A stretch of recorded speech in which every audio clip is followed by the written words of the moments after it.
Hey everybody, this is Bridget Michelle here with another video. I'm going to talk to you again about how to become a flight attendant. I realized today that my channel has been going for a whole year now, and I want to give you some fresh new information about how to get your foot in the door as a flight attendant. So a really quick disclaimer, this is going to be a two-part video because something really cool happened last night. I was using the Moonlight. So the first part of the video, we're going to talk about how to get your foot in the door. And then the second part, we're going to talk about magic and using the Moonlight. And I want to show you guys something because something really cool happened. So first of all, your start for becoming a flight attendant, your quest for getting your foot in the door is going to start online. The reason for that is that airlines typically don't take applications until they're actually hiring. Or if they do take your application when they're not hiring, that means they're kind of just going to put it on a shelf and hold it until they open the hiring process. So the first thing you want to do is find out who is actually open to hiring. Now, I'm going to give you some good websites. Get a pen and paper. Okay, the first one you want to go to is aviationjobsearch.com. That's a good one. And then one of my favorites, so you're going to go to airlinecareer.com. Again, that's airlinecareer.com. What you do is you put your email address in, and then they're going to send you weekly email updates about who's actually hiring. So it's really cool. They also do good informational articles as well about, you know, what to wear, what are the basic flight attendant requirements, just things like that. They give you some really good information. Now, one of my favorites is flightattendantcareer.com. In a past video that I did on hiring, I listed the website incorrectly, so there's no S. Again, you guys, that is flight attendant career, that's CARERR.com. flightattendantcareer.com. What you do is you click on their hiring page, and then they're going to show you all the airlines that are hiring from A to Z. It's really cool. So now my first suggestion is that you get a job at an airline with a base where you live. It's going to save you so much time and money and energy. If you have to commute, it's doable, and I have some videos on commuting and how to do it. So don't not take a job because you will have to commute, because it's possible that at some point your base could even be downsized or taken away completely. So everybody, you may have to commute at some time, at some point in their airline career. So just be open to it. But my suggestion is just to look for a base where you actually live at first. Also, another suggestion I have is that you may have your dream airline, you know, due to maybe you like their uniforms, or you like where they fly, or, you know, maybe the pay is the best. Those things are all the best. But my suggestion is to submit as many applications as you can to as many airlines as you can. Now, if it's a large airline, more than likely there's going to be a computer picking a lot of the applications. It's possible. It depends on how large the airline is. Because of that, what you want to do is use a lot of safety words and a lot of customer service words. Those are actually the two most important aspects of a flight attendant's job. And I apologize, I'm just getting over a cold, so if it sounds like I'm talking through my nose, I am.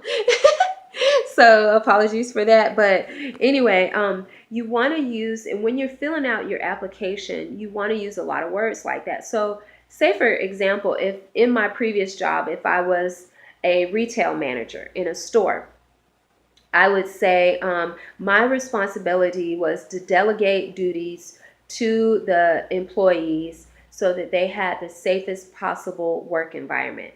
You know, or you want to say that our work environment included a very customer service friendly environment. You just want to keep using those words over and over: safety and customer service. Also, because the TSA, I don't know if they actually look at our applications or how they find out the information, but the TSA has to know what you've been doing for the past 10 years. So even if you've just gotten out of school and you're just starting to work, that's fine. Just list your schooling and, list maybe volunteer work, or, you can list work you've done at church, things like that. But just, if you have a 10-year period that you've been working, they need to actually know that. Make sure that all the jobs are in order. So what you want to do is kind of have this information available and written down beforehand. You want to have the name of the company, what your job was, your actual job title. You want to have a job description of what you were doing. And like I said, when you write your job description, use a lot of words that talk about safety and managing. You want to talk about delegating other people, because the most important part of being a flight attendant, and I'm going to put some links to my other videos down below, but the most important thing to being a flight attendant, to getting chosen as a flight attendant, is being a leader.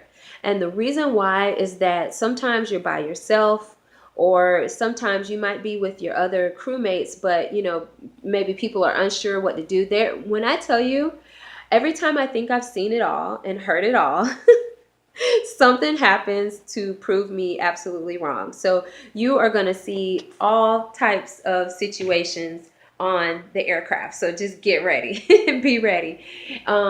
When you are actually at your actual face-to-face interview, and let me go back. Let me explain this. Every airline has a different hiring process. So with some airlines, it's going to start with an open house where everybody goes out and it's kind of one big cattle call. Sometimes you'll start off with an actual interview, or maybe a group interview. It might be a single interview. It just varies. Sometimes you do the application first and you submit that. Sometimes you do a video interview. It just varies. But you want to make sure in your video interview you exude confidence, you smile constantly. Always smile. Okay? And but you want to be confident, and you want to speak to everyone there. Talk to the other applicants. Say hello to the guy that's taking out the trash as you're doing your interviews. You want to be friendly to the secretary that's checking you in, or the admin assistant who's checking you into your interviews. And the reason for that is airlines do have ghost people in the audience with you guys sometimes, just to see who's being nice to who's being a little bit catty and a little bit stuck up. So, you want to treat everybody the same. And the reason for that is that when you get on an aircraft, it takes a team to make a flight operate smoothly, from the flight attendants to the pilots to the caterers that bring you the snacks and the food, to the cleaners on board. So everybody, you have to treat everyone the same. Now let's see, you've got some really good websites. That's what you're going to start with. You've got your application. I suggest that you do a resume. Do a really good resume. Go online, Google search some resumes for how they, there's my family pictures. I think y'all have seen them before, but anyway. You want to Google search some resumes, how they should look. You just want to make sure that they're the most up-to-date and current. If they ask for a resume, do send it, because you want to show that you're a go-getter. You want to show that you're going to go above and beyond. Whatever they ask for, give them a little bit more, And last but not least, like I said, it's good to say that you're a team player and you get along with other people, but the most important thing is to be a leader and a supervisor. And in the way that you frame your answers to the questions, I want you to look up STAR method, STAR, situation, task, action, and result. A lot of hiring personnel have said that this is a very good way to answer the questions. And with certain airlines, some airlines, that is actually the way you have to answer the questions. Again, I'm not representing any airlines right now. I'm just giving you my own personal opinions. But once again, I don't know if you caught that hint, but once again, with some of the airlines, you have to answer in the star method. So go ahead and look that up. Now, okay, on to the fun stuff. So let's talk about magic. I'm going to show you something really cool that happened. Now, first of all, in regards to moonlight, did you know how much the moon really affects us as people? The moon actually, it affects animals. It affects tidal waves in the ocean. It affects our behavior. I've read that crime rates actually go up during a full moon. Um, it affects our behavior. It actually, on the night of a full moon, the full moon actually disturbs our sleep cycles. And scientists have proven this. It actually is so powerful, the pull of the moon. So this is yet another thing that we can use in our arsenal of positive things that we can use to affect the outcome of what we want in this world. Now, I used to have a store selling gemstones and making gemstone jewelry. So I'll do another video very soon about what they mean, where they come from, and how to use them. But I wanted to show you something really cool. So one of the things that you can use in your magical practices is moonlight water. And the way you do that is you set a bowl out on the night of a full moon, a bowl of water, to catch the moonlight. It's really cool. And there are a lot of different things you can do with it. But I want to show you something really cool that happened last night. So the temperatures here in Atlanta, it was so cold that the water I put out, I don't know if you could see this. Oh, it's starting to melt now. Hold on. I don't know if you can see this, but the water that I put out actually froze. I put gemstones within the water. So there's amethyst, there's tiger's eye, there's some rose quartz for love. And what's so cool about this is that it actually looks like the moon. So I caught some moonlight water. And I don't know, this is just so cool to me. Now, what can you use moonlight water for? You can actually make tea with it, which increases your intuition. So you can boil some water with it and put a tea bag in it. It's going to increase your intuition. You can, like I do, put it in a bowl with some gemstones. You can put it over your sigils. I have another video on how to make sigils, and I have a separate video on how to make a magical square, so you can check some of that stuff out.